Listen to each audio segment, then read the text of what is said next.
Hello dear tea friends from around the world. Welcome to a new tea class with me, Stéphane Herler. I'm the founder of the Tea Masters blog and the tea-masters.com tea boutique. Today we do our weekly tea class, and this time we go to our tea book that we are studying this semester, Oui Tea by Teaparker. We're going to look to two or three chapters in this book. And before I start, I remind you that we are in already a little bit Christmas spirit. If you want to make your order and you wish that it arrives before Christmas, and if your budget is not up to not over $200, and so you don't plan to make an EMS delivery, with airmail it's still possible to receive your order before Christmas, but the best is really that you place your order in the next 2 weeks before December. That's the safest way to make sure that your order by airmail will arrive before Christmas. Of this book, I hope that you are well seated and that you also have a cup of tea by your side, or maybe you can make one just while I'm also making mine. With Oui tea, the water should be really boiling.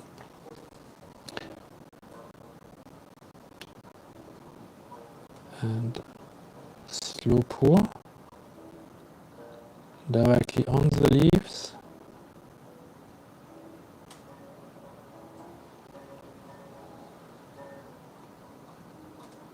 You know that you have done a good job if you see these bubbles on top. They are an indication that the tea and the water have mixed well together. Since the tea that has a 350 years old story, the Darongpao bushes are wild.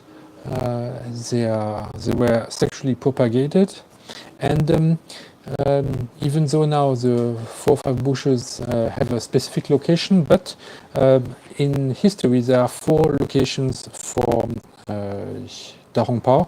One is Tianxinyan, Tianoyen, Julian Cave, and Beidou Peak. Now, the name Darongpao, Big Red Robe, where does it come from?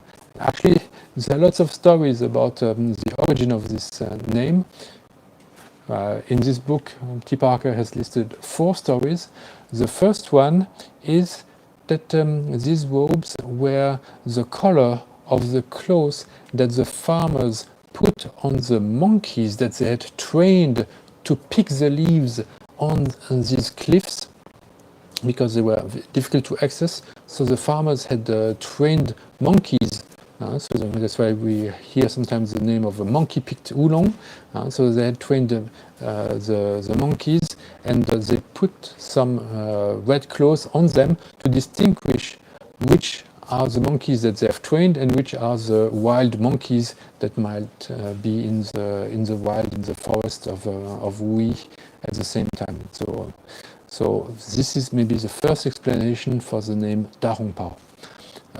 Another history that personally I heard much more often, and it's about a young scholar who was sick, and in those times there were Ming Qing dynasty, no good medicine was available, no good doctors, and so very often tea was used as a medicine. And the student recovered after drinking the Darongpao, went to take his exam and passed the imperial exam so that he could become a public official. And the public officials, when they pass the exam, they receive a red robe. So what he did is he came back to Oui to thank the Darongpao trees that had cured him and that enabled him to pass successfully the exam. And he would give them the robe, the red robe that he had earned from the exam, and wrap it around the bushes, and that's then the farmers saw this gesture and named their tea Darongpao. Maybe.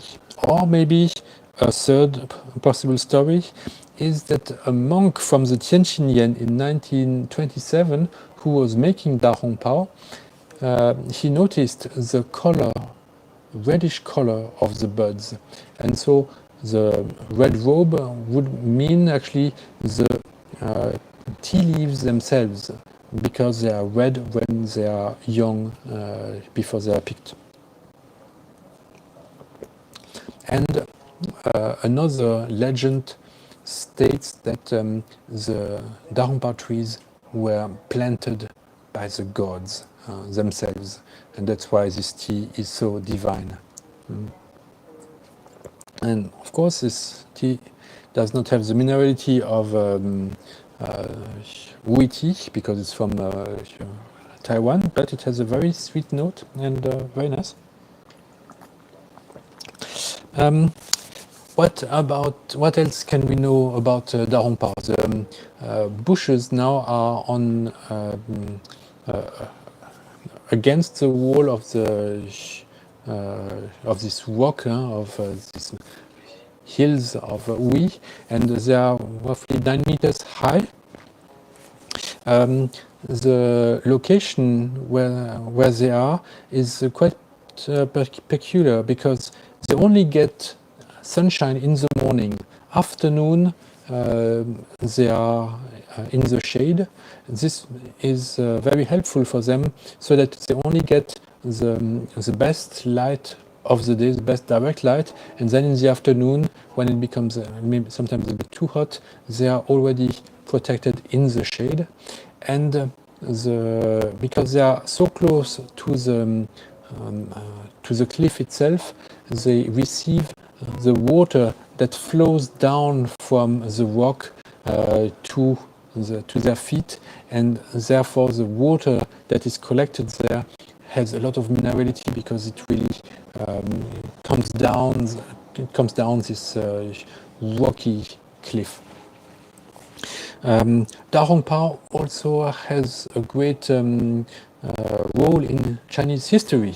When Nixon came to China in 1972 to recognize China over the Republic of China, the People's Republic of China over the Republic of China, which was in Taiwan at that time, he received a gift from Mao Zedong, and it was a pack of Darongpao, roughly 200 grams. That's what he received. So the story goes that at first he was not very impressed of receiving 200 grams of tea, and Zhou Enlai, the premier, had to explain to him, well, Mr. President, you know, this is half of the production of this best tea in China, and we share half of it with you, and the other half it's Chairman Mao who has it. So then after this explanation, apparently he was quite happy and accepted the gift, and switched the recognition of the US from Taiwan to China. It also played another role, again as a gift, in 1997, in end of June. It was a tea gifted by China to the governor of Hong Kong, Tung Chee-hwa, for his role in bringing back Hong Kong in the lap of mainland China. So we can see how from these two historical events that Darongpao has really a very strong symbolic role for Chinese. But luckily Darongpao, with its very, very small production, is not the only tea that is produced in Ui. We also have Tielohan, which is maybe even an older cultivar than Darongpao. We find it in Huayan Cave, in Mato Yen, in Julian. It is made from rather tall buds, and it tastes like a Lafite wine. So if you are into wine, if you want to pair wine with Ui, you can pair Tielohan with Lafite Grand Cru Bordeaux. Another important tea is Baijiguan. This one originally was at the entrance of the White Snake Cave. It has light green leaves, and this one can be best paired with Pomerol Bordeaux wine.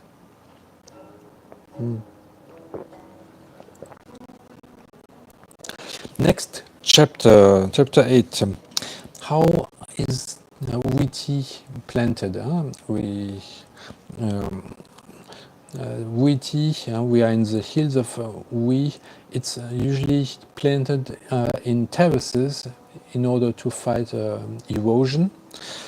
And it is either planted as a cluster or in stripe shape, or in strip shape, so that this will depend, of course, also on the topology of the area. Is it elongated, then it might be more strip-shaped. If there's more space, then maybe as a cluster. But usually as a terrace, in order to make sure that there's no erosion with all the water that can accumulate in the mountains. It can create strong streams, so you have to be careful against erosion.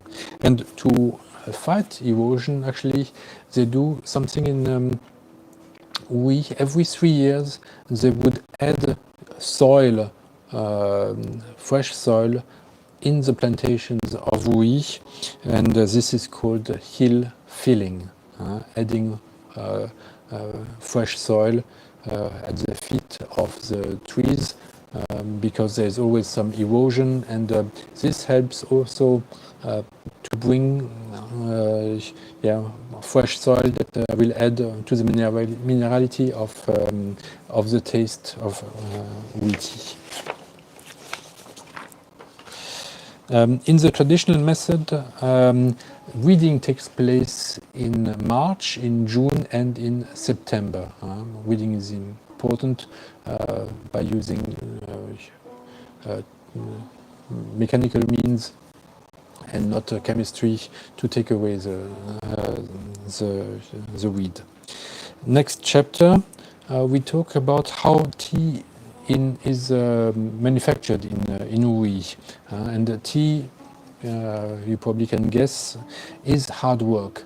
So most owners of Ui trees, they don't harvest or don't produce the tea themselves. Usually they subcontract, especially the first steps of the production.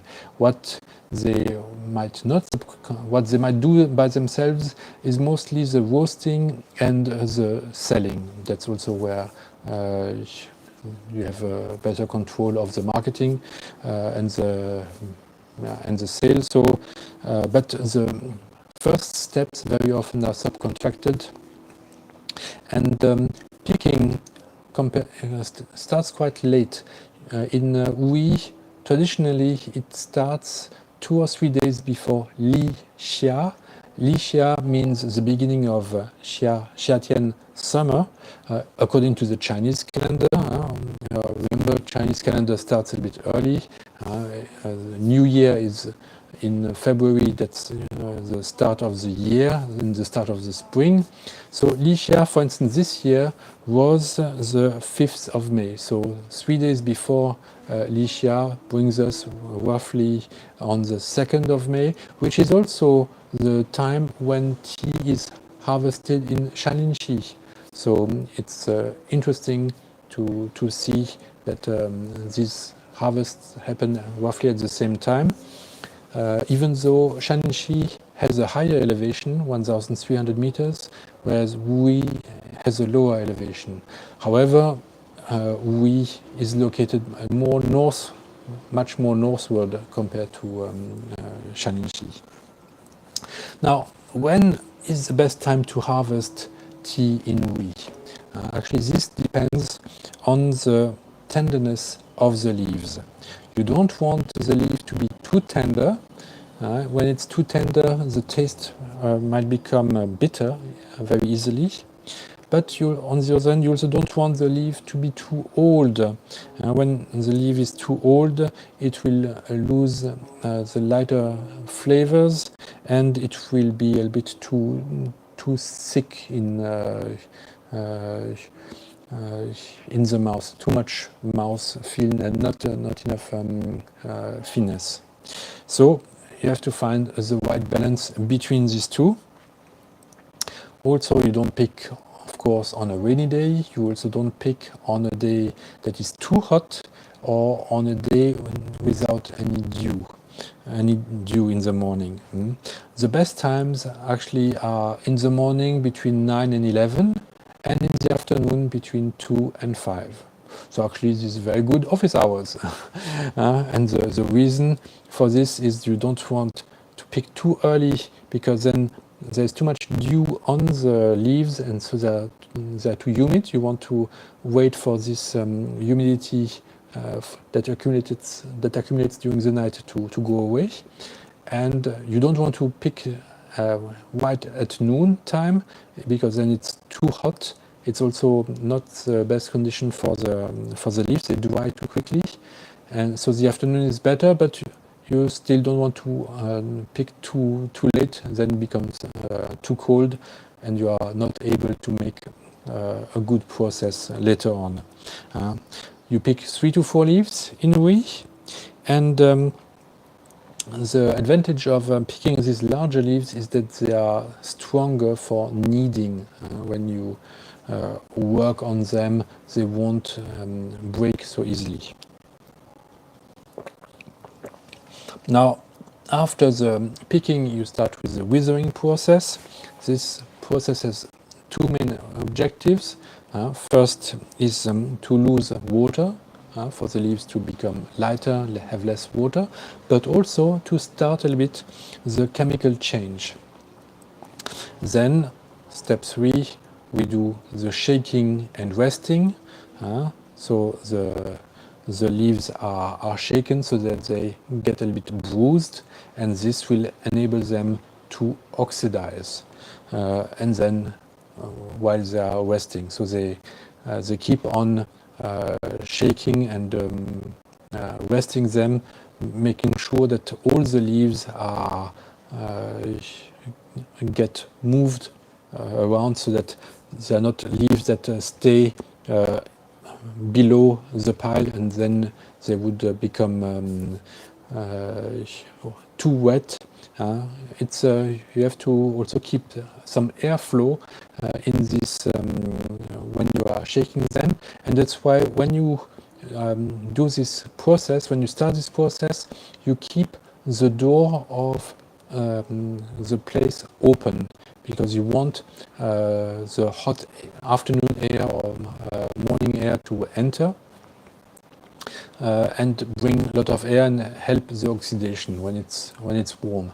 However, at night, when the outside temperature goes down, you close the door of the process place in order to keep a higher temperature inside and enable good oxidation. The oxidation level should reach around 30% of the leaves, so it's always on the edges of the leaves that it will turn red because of the oxidation. And so the process is very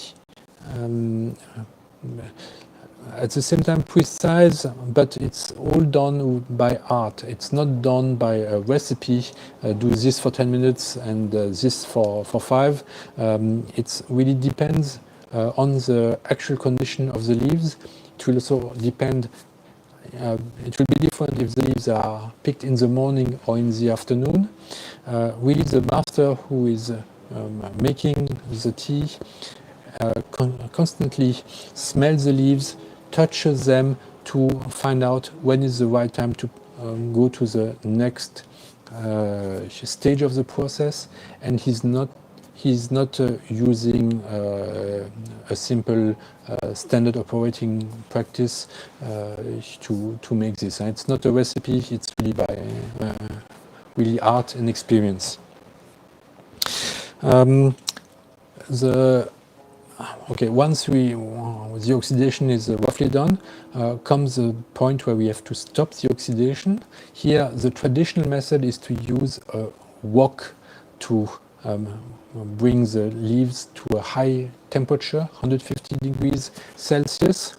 The new modern way is to use a kind of drum type of tumbler oven, as is the case now everywhere in Taiwan. But so in Wuyi, the traditional method is with a wok, and now they also adapt these tumbler ovens where the leaves turn by themselves, preventing them from burning because they don't stay too long in contact with the metal.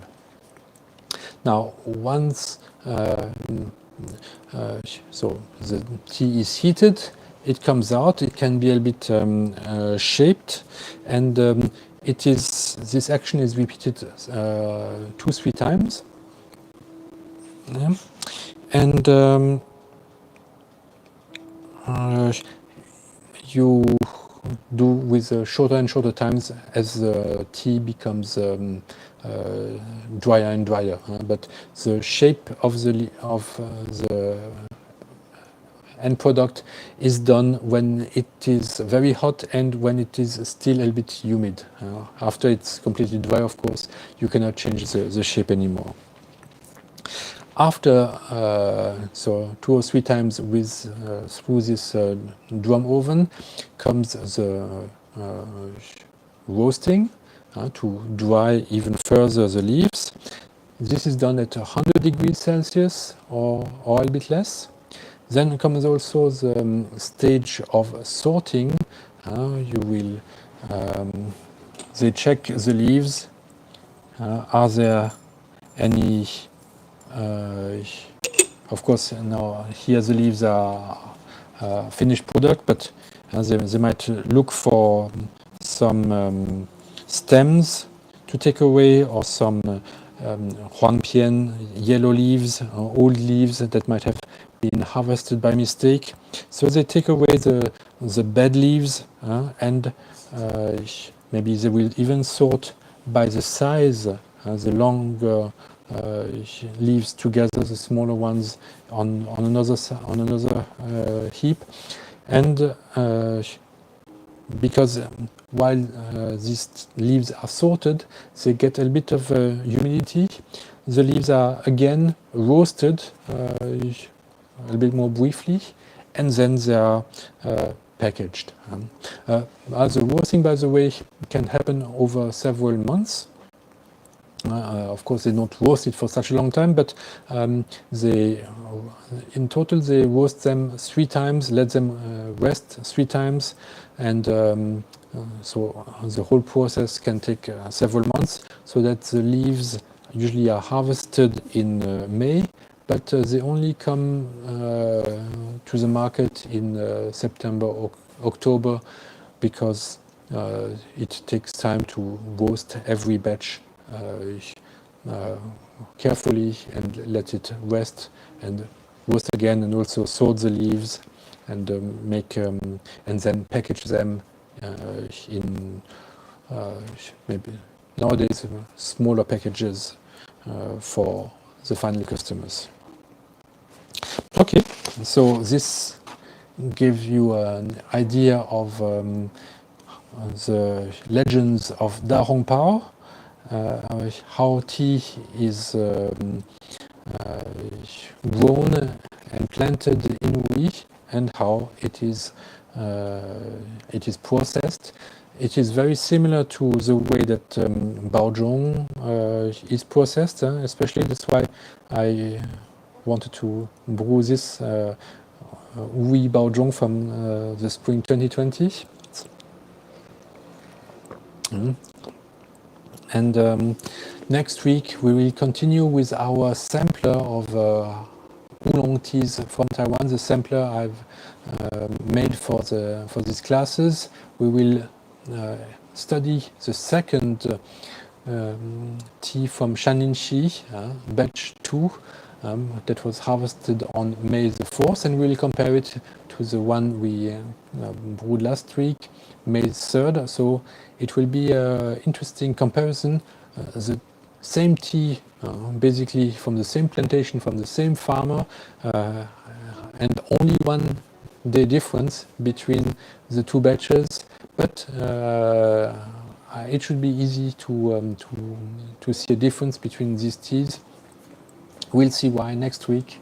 And so in the meantime, take good care, have a wonderful Sunday, drink good tea, and if you want some tea for your friends, for your family, place your orders soon before the end of the month so that it will arrive before Christmas. All the best. And let me turn to your questions if you have any. I see that Terry has written a longer comment. We'll have to watch replay at home later due to poor cell service. Oh, I'm sorry. Brewed the delicious Baozhong sampler earlier and look forward to following this tasting later. Okay, great. Elizabeth White, does the processing lock in flavor and allow for many infusions? It's a bit don't fully understand the question. Of course, the idea of the processing of the tea leaves is to retain the aromas. Maybe also the oxidation will make more flavors appear. That's the funny thing. If you simply take a fresh leaf of tea and you put it in hot water, actually it does not have so much taste. So the drying and the oxidation and all this process is a way to intensify the aromas that are potentially already in the leaf, but without this processing they would not appear so strongly. Also, if you can also make a more simple, the simplest process actually is white tea. I did this actually this year. I went to this Shaninshi plantation, picked some leaves that were overlooked by the pickers, and simply dried them in the shade on my way back to my home in the car. And so the leaves are dry, and they have aroma, but they don't have so much aftertaste as an oolong that has been processed in this more complicated manner that I described, with shaking and resting, with bruising, with white teeth, simply picking the leaves and drying them in the shade. So the process does impact the aromas. It's not just locking them in, but it is about intensifying what is already there in potential, but also creating it through the oxidation. And yes, the fact that at the end the leaves are very dry, this allows also to, and then you are small, so you can put more leaves in your teapot than the fresh leaves. So this allows indeed to make many brews with your tea. I hope this answers your question, Elizabeth. I thank you very much for your presence, and I wish you a wonderful Sunday. See you next week. Bye bye.